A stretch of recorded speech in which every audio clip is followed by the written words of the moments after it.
Hey folks, it's Frithgar here, how you doing? Welcome back to Farming Simulator 19 here in Erlengrat. So right now, I don't really know, but I'm more than willing to listen to feedback. If you're concerned about some of my decisions for how I'm running the series, and you still want to stay invested in the series, you still want to watch it, but you're not particularly happy, tell me in the comments. Yeah? Get in the comments, tell me what you're not happy with, and then wait to see if I change it. I do record these in advance. I do record at least a week in advance. I have no option on that. My home life, my wife's ill health means that I do need to record quite a way in advance in order that, should she need it, I can take care of her and at the same time still keep the videos coming up regularly. So that's why I record these block sessions like I do. Boulder Canyon, I did keep that one going, recording one episode at a time, but that was proving more and more tricky to be able to do, so that's why I've switched this new series over to this format, and they will all stay like this from here on. But yeah, I'm not some sort of mad ogre that is not going to make any allowances to anything. But I do kind of need to... One, I'm trying to balance interesting videos with hardcore gameplay. And so that's why I've been doing the multiple contracts. Now, the stage we're at with both of the contracts we're working at the moment, I've got both of them rowed up and both of them ready for baling. So I'm going to have to do these jobs myself, which is what we're going to go and do. Now, other aspects of the gameplay as we go through, the second-hand vehicles mod. Some people like the idea of me using it, and some people don't. There's a lot of sort of pushback over the fact that we're paying 25% less on the prices of new machinery. It has been pointed out that machinery is old, it's used, therefore that's why we're getting it cheaper. But on the other side of the coin with that one, are we really kind of making up for that with the maintenance cost? How much more does maintenance go up when you've got a lot of hours on the clock of the machine? So does the machine wear out faster if you've got more hours on the clock? I'm not quite sure how that mechanic for the game works, and I do understand where that's coming from. So at the moment, I'm gonna say a cautious no. I won't use the used vehicles mod because I'm doing the whole, multiple contracts, and so I've got a larger source of income coming in for the amount of work that goes into it initially, compared to what it would be like if I was actually just doing the work myself and refusing to use any hired help. Because of that kind of the difference in those two kind of styles of gameplay, it feels a little bit unfair getting 25% off machinery, especially, as the maintenance side of it is probably not going to be quite as high as maybe you would think. So at the moment, I'm not going to use it, but I'll leave the mod there, and then it's a potential maybe. We'll leave that one as a potential maybe, but we won't go any further than that. I did also say, yes, no, maybe, what do you want me to do with regards to purchasing arable land, with buying up these fields? Now, I didn't have anybody say that they liked the idea of me not buying any arable land at all. So there didn't seem to be any pushback on that one. No one saying that, I shouldn't be allowed to buy any arable fields. But I did have quite a few people saying, yes, they like the idea of me not being allowed to build anything on the arable land. Like, if the arable fields are for farming only. It's for crops only, and we're not allowed to do anything else with them. because arable land in this region is in short supply. So the local government has said, not developing any land that can be used like that. If you want to develop land, you have to develop the other land. You have to pay the higher prices in order to do it. So that's what we will do. And I feel that that could be a little bit more interesting anyway, because it's going to add the extra element to, you know, the arable fields are the cheapest ones for us to buy because they're the smallest plots. But not being allowed to actually develop any of the arable land is going to give... There's no way I've got enough hay left to finish this bale, is there? So, yeah, doing it so that we've got... there is a little... That's not going to be it. Right, okay. We don't have enough here to finish this one off. So we've got 1 3/4 bale. It's more than 3. It's 89% bale in there. I really want to take this down to the other field and just chop it up, but no, we're not going to do that. We're done with that. The farmer is going to be able to come and collect this. So, we will leave that. That one we're just going to put over here, out of the way. Leaving that one in the field as well. We're leaving all of the stuff in the field. So I did get, like, there seemed to be a positive reaction to the idea that we can buy arable land, we can buy the existing fields, but we're not allowed to develop on them at all. So no sheds, no shelters, nothing like that. We cannot do that. And we're also not allowed to store machinery on them overnight. For when, like, I can't go and buy up the cheapest field and then use that as my machinery store. That's another thing.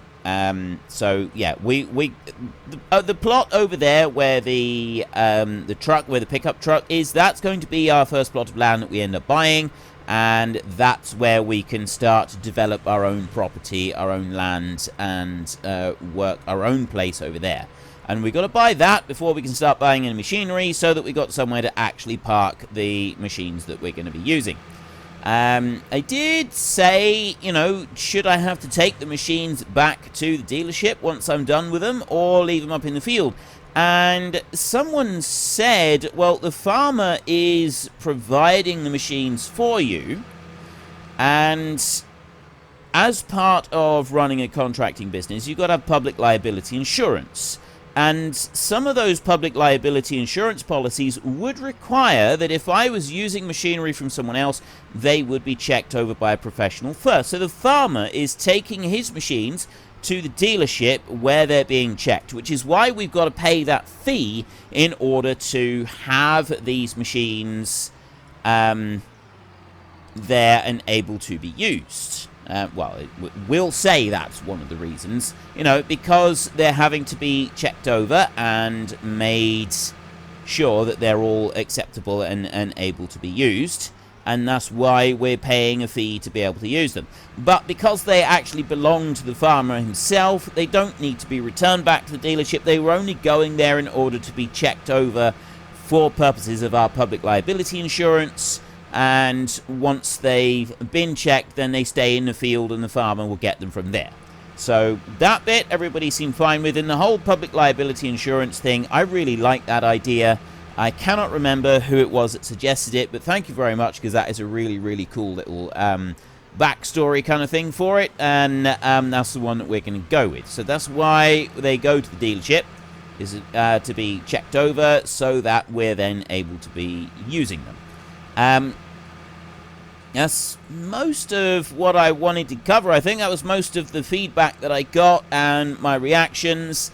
So yes, those of you who are wanting me to do nothing but to not use any hired help at all in the series and do one job at a time, I'm afraid you're going to be disappointed. That's not happening. I'm not going to do that, because it's going to end up being too dull. The last hardcore series I did, the single biggest complaint I had throughout the entire series was too much of the same stuff, day after day. And if I'm doing contracts myself without hired help, that's what's going to happen.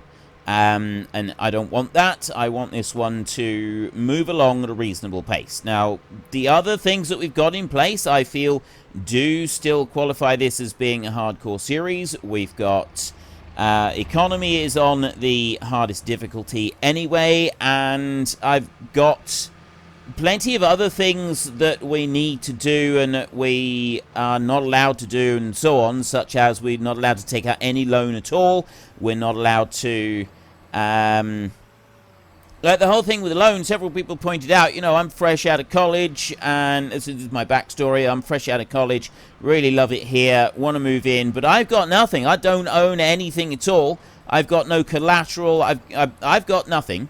I've managed to work my way through college, so I don't actually have any debt, but at the same time, I don't have any way of, you know, putting up collateral for any kind of loans. So the bank is just going to laugh at me when I come along with that. Now, I can go with a solid business plan, and I could probably wrangle a loan at some point, as has been pointed out, but we're just going to say at the moment that, that I'm not able to do that. So I've got no loan. I'm not, and I don't have access. So we're only able to spend what is available, you know, what we've earned, right? We can't get anything on credit. We don't have good enough credit score to be able to do anything like that anyway. And the other thing I was thinking about was, what else was I going to say?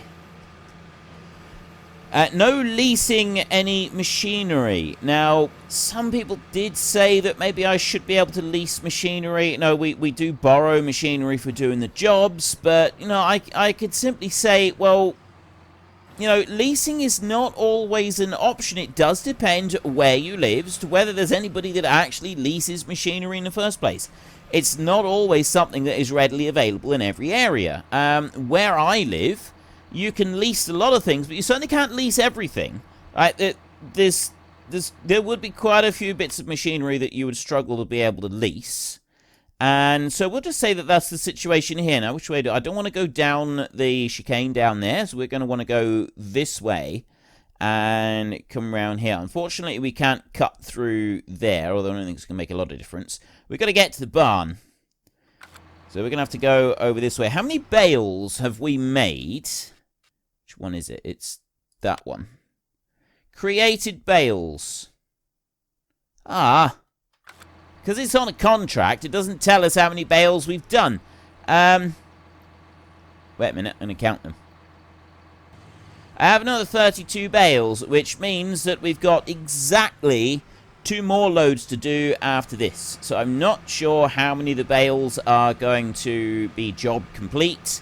I know that this tractor will end up going, if we say job complete, that this tractor will disappear. However, the artisan is from the other job. When we spawned all the machinery in, there wasn't enough room for the artisan for this job to turn up, so we didn't get one. But that was a game bug rather than anything else, so that's why I am permitted to use this. There were a couple of people who said I should be allowed to use machinery from different contracts for the different contracts, you know, share them out. Most people didn't like that idea at all, so we're not going to do that one. I will stick with the contract. The machinery for each contract sticks with that particular contract. And it, you know, a lot of you are along the lines of, well, if the farmer is providing the machinery, he's not really going to want you to use his machinery or her machinery for someone else's job, and that's fair enough. So we will stick with that one. We won't do anything different.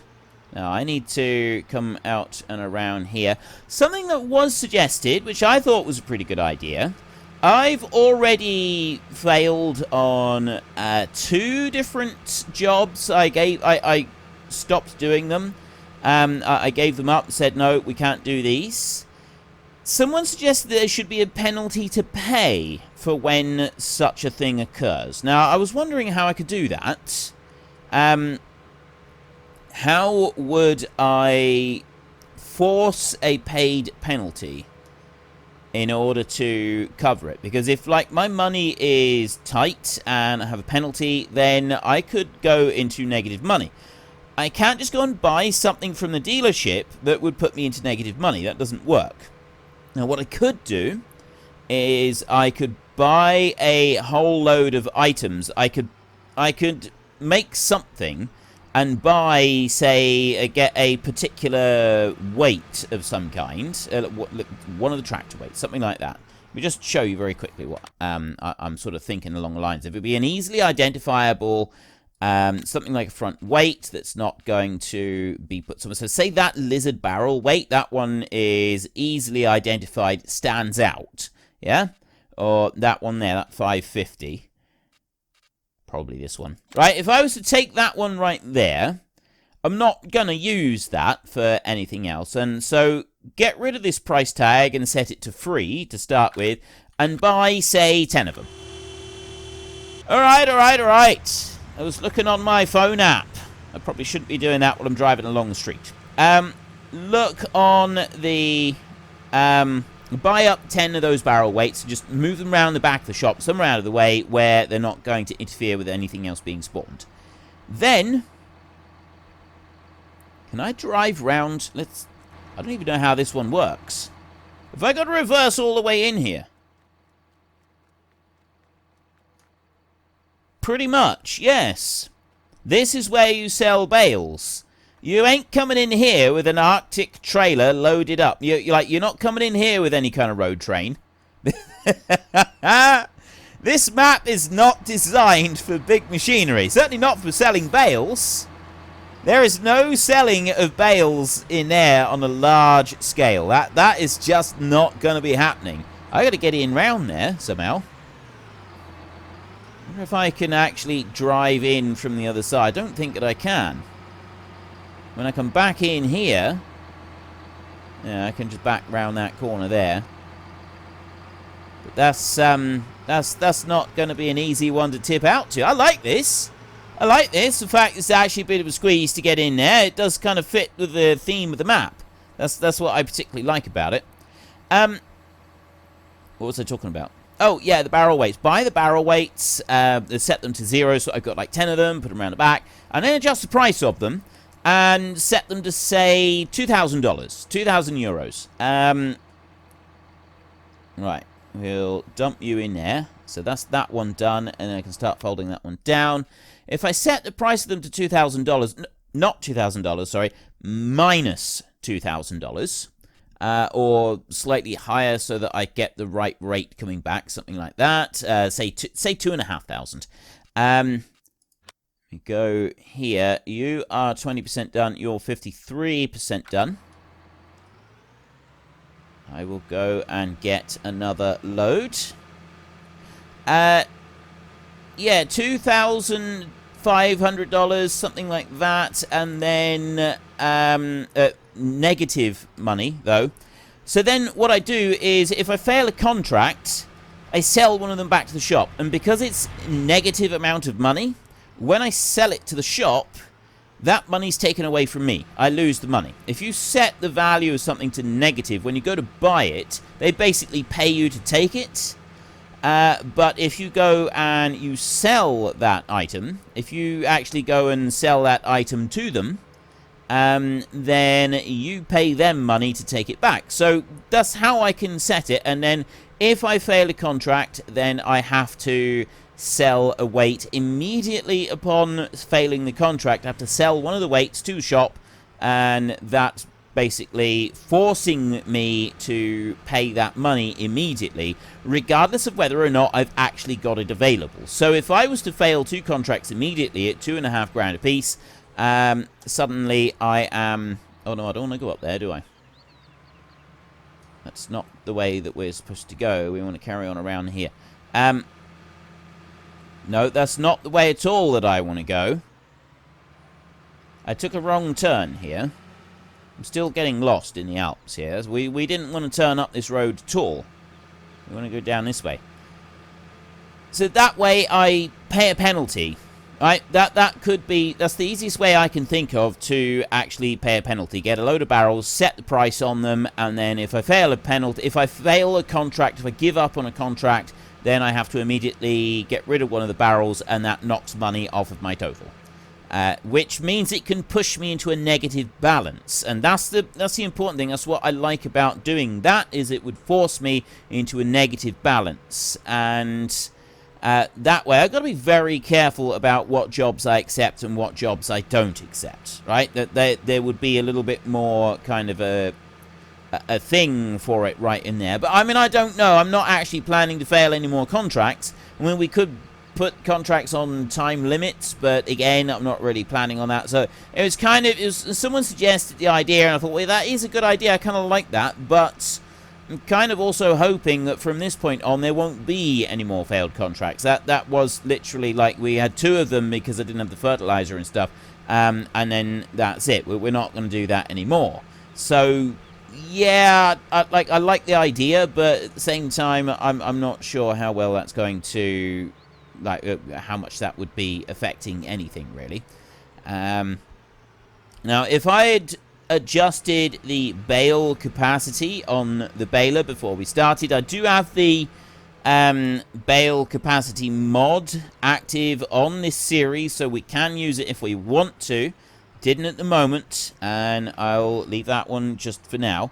But if I had used that one, then we'd have done 1 trip for the bales, and we'd be coming back right now, and this would be our final trip. But we've got to do this, and then we've got to go and do 1 more after this in order to be able to finish this. And then we've got to go and start work on the other field. We've got to bale that one, we've got to wrap it, and then we've got to transport those bales as well. So we've got a little bit to do with the baling. I was wondering whether or not I should put another job going a minute, because we haven't, like, done any others.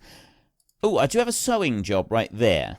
Field 5, sowing job there. Everything else is fertilizer. I've got a field 16 there is harvesting, which is that one out there. It's a little ways to go. I'm also thinking I don't really want to do harvesting out there at the moment, because there's a lot of jumping backwards and forwards. Oh, there's another harvesting job there. We're getting a couple of those turning up. But doing a sowing job, that might be alright. There's a little bit of extra there coming in. That's a little bit more. Alright, we'll accept that contract. We'll borrow the item. We've got to remember we've got to borrow items, not accept contracts. Otherwise it doesn't work. I did do one like that where I just pressed the wrong button and then I failed it. Let's go down around here. We'll go and get that one started. What field are we supposed to be doing? Field 5. Where is field 5? Ah, that's that one up there. Right, we've done some work on that field already. This is not the first time we've worked field 5. We'll go into here. What are we planting in field 5? It'd be a good idea if I paid attention to the details. Cotton. Now, wait just a cotton picking moment. This is the Alps. Oh, I know what this is. I know what we're doing. We're planting that very, very special alpine cotton. We've done alpine cotton before. I talked about this. We had alpine cotton in the hardcore series. Not the hardcore series. I did alpine cotton in the very first time-lapse series that I was doing. It was a very, very useful thing. Let's bring you back over here and put you there like that. Load up the corn. Now, does this Lemkin planter take fertilizer or not? That is a planter right there. That is that one. No, and in theory, that one is just fertilizer, but I'm pretty sure that one is actually, we'd want to put seed in there. I'm going to buy another thing of seed anyway, because this is something that we're going to be using a bit of. So we'll buy seed here. Buy 1,000 litres. We're not going to want more than 1,000 litres alongside the bit that we've got here already. So if I run over this side and open that one up there, lower that down. Now, are you fertilizer or are you seed? You are not seed. You do not take any seed at all. You only take fertilizer. You take seed. You do, right there. So I need to just move that one out of the way. I know that's a little bit rough doing it like that. It's probably not the best way to do it, but we'll have to do. Okay, so your fertilizer, so that just says sow field 5 with cotton. It doesn't say anything else. So I'm kind of wondering if we can make this work. close that one off. And I'm going to leave that one behind. I'm just going to take this one with the cotton on board. Which way do I need to go? I want to go out of here. We'll turn left out the shop, come down to the roundabout, up to the roundabout, turn left, and then out that one, and then follow that road up, because we haven't done that before. So we want to come out of here. Actually, I could have gone out the other entrance to the shop. And then we come around this way. We turn left, we turn right, head to the roundabout. Is that right? Something like that. Yes, there is a roundabout down the end here. So we'll follow this road on down. And then when we get down to the end of this row, we will change it round. We turn right at the roundabout down here. And then we go up to the next roundabout and turn left. You in there, in that field, you've finished everything. So we want to turn right at this roundabout here. And then we want to go on up to this roundabout up here. So we need to indicate turning right. You go around the roundabout like this on the inside lane till you get to the exit prior to the one you want to take. Then you start indicating right like that to say that we're leaving the roundabout like that. Just for those of you who don't know about roundabouts. I know in some places roundabouts are very few and far between. So I've had comments before asking why am I indicating in a weird way on the roundabout. That's not the wrong way to indicate. That's how you're supposed to do it. You indicate right if you're going beyond the second exit or beyond anything past straight ahead until you get to the exit prior to the one that you want to take, and then you start indicating right to leave the road. It's actually the opposite way around for us in the UK because we drive on the other side of the road. So our roundabouts go in the opposite direction to the ones that we're taking on here. Anyway, that doesn't really matter. It's just a little bit of information for you right there. A few people have actually been talking about the fact that this map does not have the steep land that the Tyrolean Alps map did at the end of FS17. And yes, I know I've mentioned it before. I have already talked about this, but I absolutely agree. I loved that map. There was something so special about that map, and this is the single disappointment that I've got. So far, this Alpine map, I am genuinely loving it. I really love the whole feel of it. This map just has everything that I want from a map, just about. Apart from maybe the ability to upgrade to slightly larger machines as the gameplay advances, that sort of thing. But right now, it really does seem to have everything that I would want from my gameplay. I don't need anything more than this. So if I put you going in here, like that, I've got the AI vehicle extension running it at the moment to do a round or two around the outside. Now, what I want to do... Well, unfortunately, folks, that is all we have got time for today. So while I sit up here and enjoy this view and a well-earned break, could you please consider taking a look at the links in the description down below? We have Nitrado, who provide gaming servers, who are very, very reliable, and they provide us with a server on our Discord channel. And there is also Fanatical, where you can buy all kinds of different computer games for various different platforms. So if you've enjoyed this video, then please head down below and give us a like. And if you really enjoyed it, then please tell your friends all about me. Get them to come and watch as well. That would be awesome. And until next time, thank you very much for watching. This is Frithgar. Goodbye, and see you later.